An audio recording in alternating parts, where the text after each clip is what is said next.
বিসমিল্লাহির রহমানির রহিম। তো আগের দিন আমরা আলোচনা করেছিলাম খুতবা পাঠের শর্ত ও 15টি সুন্নাত। আজকে আলোচনা করব খুতবার মুস্তাহাব কোনগুলো ও বিভিন্ন মাসাইল। খুতবার মুস্তাহাবগুলো হচ্ছে কিনা উচ্চ আওয়াজে পড়া, দ্বিতীয় খুতবায় প্রথম খুতবার তুলনায় আওয়াজটা নিচু করা, দ্বিতীয় খুতবা আলহামদুলিল্লাহি নাহমালুকা সোরা পড়তে হবে, মিম্বরের ওপর খুতবা দেওয়া, দ্বিতীয় খুতবায় নবী করিম সাল্লাল্লাহু আলাইহি সাল্লামের পরিবার, আসহাব, পুণ্যাত্মা, স্ত্রীগণ, বিশেষভাবে খোলাফায়ে রাশেদিন ও হজরত হামজা ও আব্বাস রাদিয়াল্লাহু তাআলা এর জন্য দোয়া করা। খুতবা বাদশাহে ইসলামের জন্য দোয়া করা জায়েজ, মিথ্যা কিংবা মাত্রাতিরিক্ত প্রশংসা করা মাকরুহে তাহরিমা। খুতবা পাঠ করার সময় ইমামের চোখ অর্থাৎ রোগ সম্মুখে উপস্থিত মুসল্লিবৃন্দের দিকে যাওয়া যায়, ডান বামে মুখ করবেন না। দুই খুতবা পড়বেন, এই দুই খুতবার মধ্যে থেকে একটি হচ্ছে সুন্নাত আর দ্বিতীয়টি জুম্মা শুদ্ধ হওয়ার জন্য শর্ত স্বরূপ। তো উভয় খুতবা মাঝখানে এতটুকু বসা চায় যাতে কিন্তু 3 আয়াত পরিমাণ পড়া যেতে পারে, অর্থাৎ নিজের স্থানে কিন্তু শান্তভাবে বসে যাবে যাতে দেহের সকল অঙ্গ প্রত্যঙ্গ স্থির থাকে। এক্ষেত্রে আবার যদি না ফার্মেন করে সেটা হবে না। প্রথম খুতবা আরম্ভ করার পূর্বে মনে মনে কিন্তু আউযুবিল্লাহ সম্পূর্ণভাবে পড়ে নেবেন, উচ্চ স্বরে পড়া আরম্ভ করবে।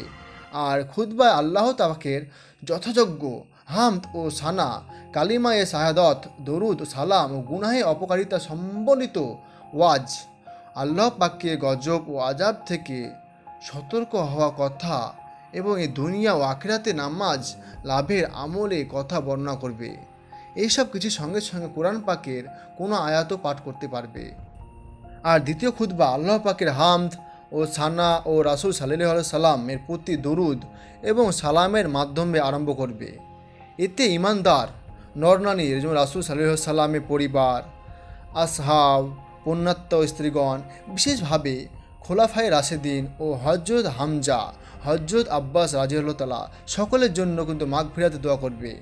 এছাড়াও ঈমানদার বাদশাহের জন্য বিজয়, আল্লাহর সাহায্য ও আমলে তৌফিক ইত্যাদি দোয়া চাওয়া মুস্তাহাব, যাতে তার প্রজাগণে কল্যাণ লাভ হয়। কারণ হজরত আবু মুসা আশআরী রাদিয়াল্লাহু তাআলা নিজের খুতবায় হজরত ওমর রাদিয়াল্লাহু তাআলা এর জন্য দোয়া করতেন। এতে কিন্তু সাহাবায়ে কেরাম রাদিয়াল্লাহু তাআলা কেউ আপত্তি করেননি। খুতবার মধ্যে এই 10টি বিষয় সম্মিলিত কিন্তু সংক্ষিপ্ত খুতবা পড়া চাই।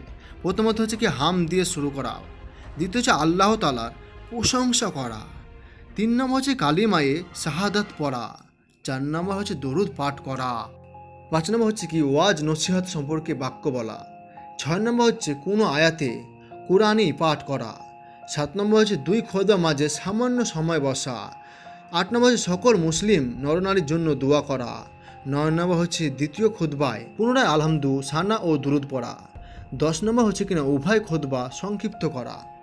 আরেকটা জিনিস আপনাদের বলে দিই যে খুতবা পাঠ করার সঙ্গে কিন্তু বালেগ আর নাবালকের কোনো শর্ত নেই। যদি কোনো খুতবা বাচ্চা শিশু অর্থাৎ নাবালক পড়ে দেয় তবে সে জায়েজ হবে। খুতবার বই অর্থাৎ যে কোনো কিতাব ইত্যাদি দেখে খুতবা পড়া জায়েজ আছে।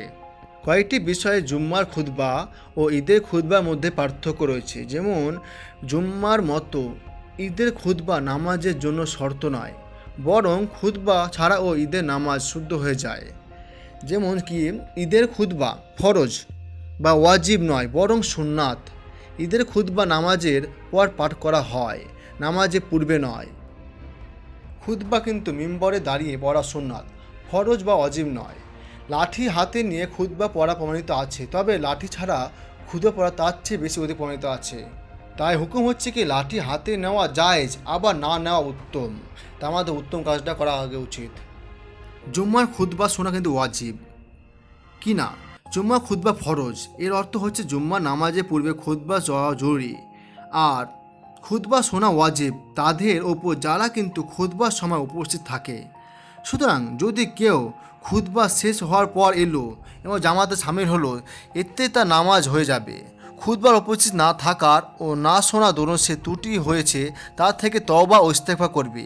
আর ভবিষ্যতে জানে সেটা না হয় সেটা সতর্ক রাখতে হবে, মানে খুতবা পড়ার আগে তাকে মসজিদে উপস্থিত হতে হবে। যখন খুতবা আরম্ভ হয়ে যাবে তখন উপস্থিত সকলের জন্য খুতবা শোনা ওয়াজিব, চাই ইমামের কাছে বসুক বা দূরে বসুক। খুতবা শুনে বাধা দেওয়া বা সাদা সৃষ্টি করে এমন কোনো কাজ করা উচিত না। মাকরু তাহরিম, খাওয়া, পান করা, কথাবার্তা বলা, চলাফেরা করা, সালাম করা, সালামের জবাব দেওয়া এবং কি তাসবিহ পড়া, কাউকে দিনই ইসলাম অর্থাৎ দিনই মাসালা বলা, এইসব কিছু যেভাবে নামাজি অবস্থায় নিষিদ্ধ তেমনিও খুতবাতে নিষিদ্ধ। অবশ্য এখানে খতিবের জন্য জায়েজ আছে যে খুতবা পড়ার সময় কাউকে সরই মাসাইল বলে দিবে।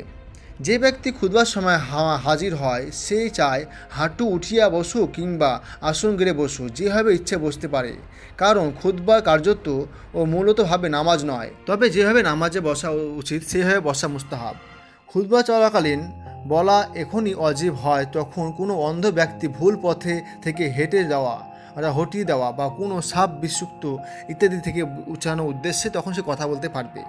খুতবার সময় যেহেতু নামাজ ও দরুদ শরীফ পড়ার ব্যাপারেও নিষেধাজ্ঞা আছে বা এসেছে, সেক্ষেত্রে কিন্তু চাঁদা করা বা দান বক্স নিয়ে নামাজিদের সম্মুখে ঘোরাফেরা করা আরও করা হবে, নিষিদ্ধ হবে, তা বলাই বাহুল্য। রাসূল সাল্লাল্লাহু সাল্লাম ইরশাদ করেন, যখন ইমাম খুতবার জন্য মিম্বরের দিকে রওনা করেন তখন যেমন কথা বলা দুরস্ত নেই তেমনি কিন্তু নামাজও দুরস্ত নেই। আশা করি আপনারা সকলে আল্লাহ তাআলা অশেষ রহমতে ভালো আছেন। তো খুতবা সম্পর্কে অনেক অজানা তথ্য জানলাম। এরকম ভিডিও পাওয়ার জন্য আপনারা আমার চ্যানেলের সঙ্গে যুক্ত থাকুন আর পাশে থাকা বেল আইকনে ক্লিক করতে ভুলবেন না।